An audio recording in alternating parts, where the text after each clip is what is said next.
Salam sejahtera dan kasih Tuhan kita Yesus Kristus. Hari ini saya akan mengajak kita untuk lihat satu bagian firman Tuhan yang terambil dari Yohanes pasal yang ketiga ayat 1 sampai yang ke-6. Demikian firman Tuhan.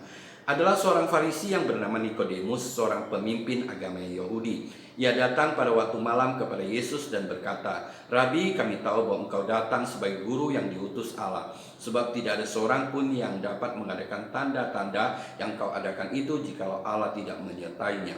Yesus menjawab katanya, "Aku berkata kepadamu, sesungguhnya jika seorang tidak dilahirkan kembali, ia tidak dapat melihat kerajaan Allah." Kata Nikodemus kepadanya, "Bagaimana mungkin seorang dilahirkan kalau ia sudah tua? Dapatkah ia masuk kembali ke dalam rahim ibunya dan dilahirkan lagi?" Jawab Yesus, "Aku berkata kepadamu, sesungguhnya jika seorang tidak dilahirkan dari air dan roh, ia tidak dapat masuk ke dalam kerajaan Allah.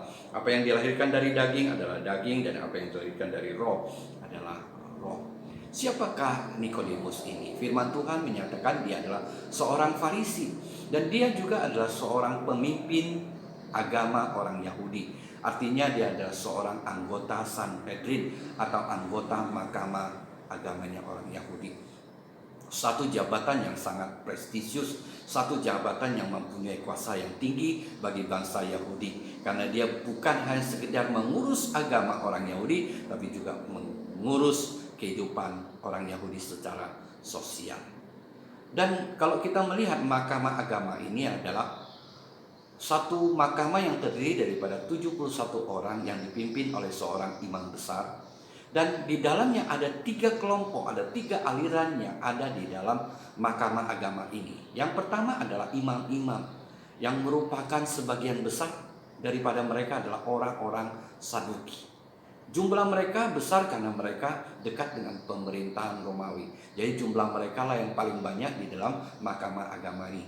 Dan kemudian sebagian sisanya adalah terdiri daripada tua-tua orang Yahudi yang berpengaruh dari bangsa Yahudi. Dan yang ketiga adalah orang Farisi. Jumlah mereka tidak banyak. Padahal kalau dilihat pada masa itu, orang Farisi jumlahnya jauh lebih besar dari orang Saduki. Tapi ternyata mereka adalah jumlah yang sedikit yang ditempatkan menjadi anggota Sanhedrin.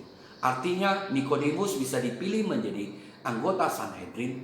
Dia adalah pasti orang yang sudah dipilih sedemikian rupa, seorang tokoh dan juga seorang yang punya pengaruh yang besar bagi bangsa Yahudi, dan juga dia pasti adalah seorang yang bijak dan punya pengetahuan yang tinggi. Jadi kalau kita ukuran saat ini, mungkin dia paling tidak, kalau bukan master, adalah seorang yang punya gelar doktor, baru bisa ditempatkan menjadi anggota Sanhedrin. Tapi kita dapatkan bahwa orang ini yang punya jabatan yang begitu tinggi, yang mempunyai pendidikan yang begitu tinggi, tapi kita dapatkan orang ini adalah orang yang tulus, orang yang sederhana, orang yang mempunyai hati yang murni.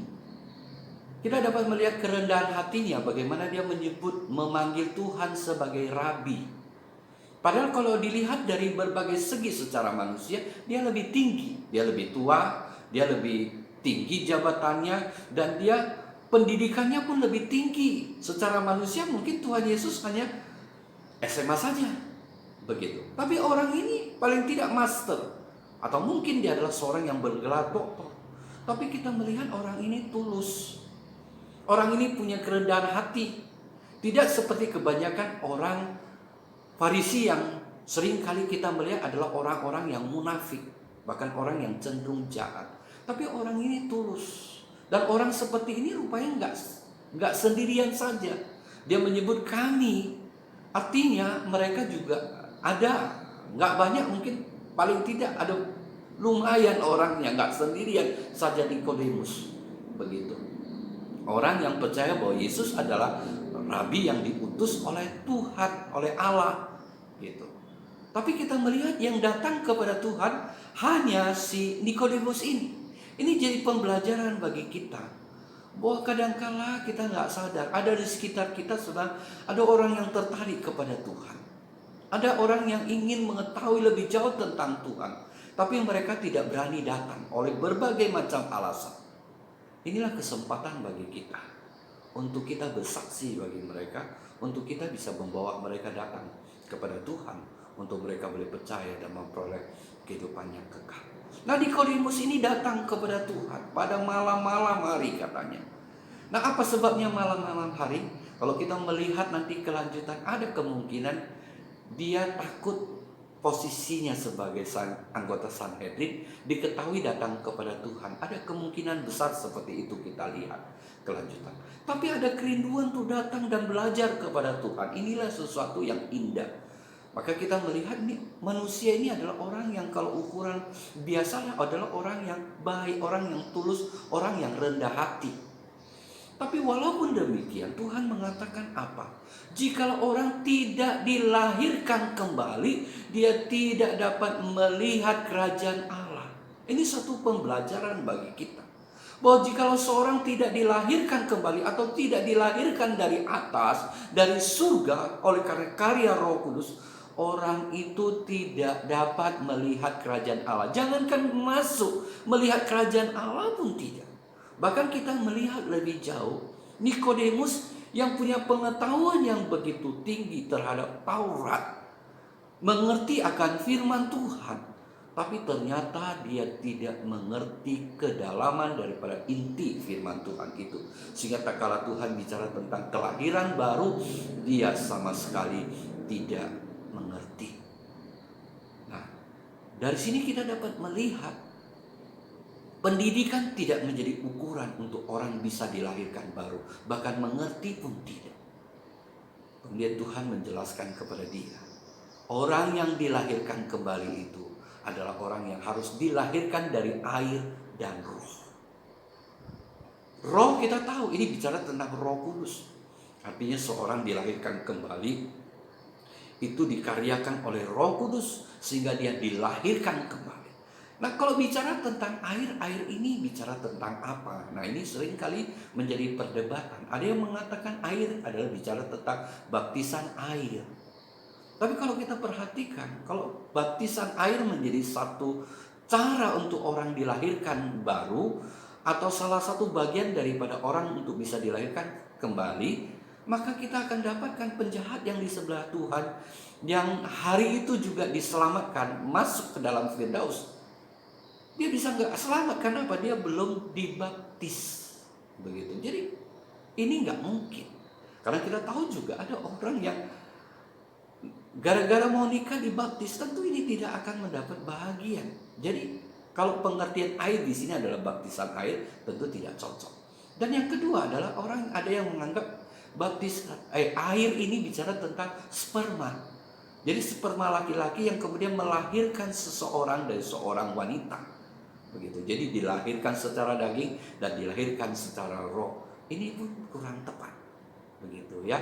Tapi kalau kita melihat tafsiran ketiga, inilah yang menjadi pegangan kita. Ayat di sini bicara tentang firman Allah. Firman Tuhan mengatakan iman datang dari pendengaran oleh firman Kristus. Seorang bisa beriman dan percaya kepada Tuhan itu karena firman.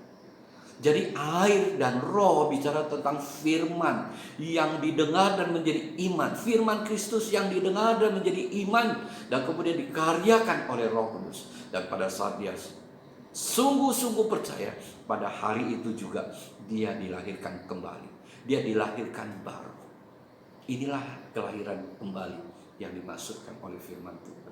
Satu karya yang tidak ada peran kita untuk kita mendapatkan, tapi semata-mata dikaryakan oleh Roh Kudus. Roh Kudus melalui firman-Nya. Nah, kalau kita percaya, kita buat dilahirkan kembali. Yang firman Tuhan katakan, orang yang dilahirkan kembali itu seperti angin yang tidak kelihatan, tetapi ada gerakan yang dapat kita lihat. Ini dapat kita melihat bagaimana orang yang dilahirkan kembali. Wajahnya, bentuk tubuhnya sama sekali tidak berubah, tapi kita bisa melihat kehidupannya yang berubah.